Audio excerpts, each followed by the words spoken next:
And we'll just go right to the elephant in the room and talk about AI because that is the hottest trend at this particular moment. And Peanut, you said that that's what people are asking you most about.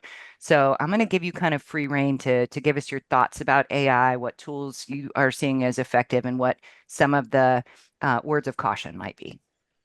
So I'm gonna try to give you a more succinct answer because I'm a marketing person. I use it for a lot of things I don't think your audience is probably really going to use it for because they don't have to do these things. They hopefully hire somebody else that knows how to do it. Um, but AI for me, right? The number one caution is it is not a human, and it is a human connection game.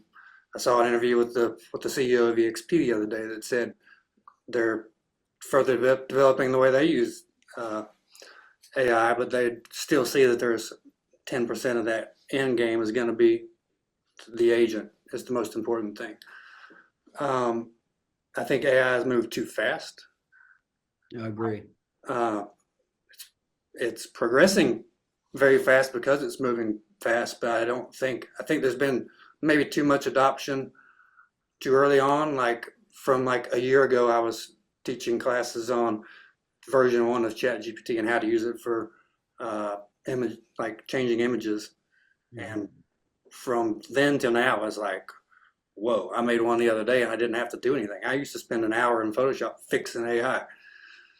So it's progressed quick and it's getting, I think, um, it's getting picked up too quick. For instance, yesterday I was on a shoot with an agent and it's a video shoot, so we're doing a house tour and they're doing all their lines and I'm like, this is going great. And then I get to a section of the house, like we're filming the upstairs, and he's giving me his line, and I'm like, wait, did AI write this? And he's like, yeah, how do you know? Right. And I said, because this house has a second floor primary in addition to the downstairs primary, like there's two primary suites. It doesn't even mention it. Yep. That's the human thing, right? Yep. Like AI doesn't know because they haven't set foot in the house. Tammy and I have actually talked about this previously. It's interesting. I had an agent come to me not too long ago, and Tammy, you and I discussed this, who was writing their description of the property for the MLS and asked me to review it. And it had every cliche possible in the description, entertainer's dream, chef's kitchen, blah, blah, on and on. And I said, this is full of cliches. I said, write your description as if you're talking to someone about this gorgeous home. And she said, "Oh, well, I used AI."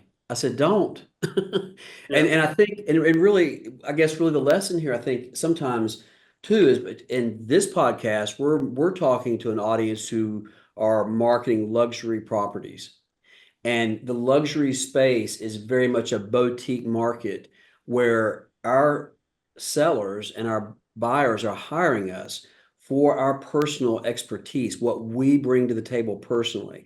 Not to say we can't use AI tools, we can. There's tools out there we can use, but we certainly shouldn't be writing copy for ads using AI, for multi-million dollar properties.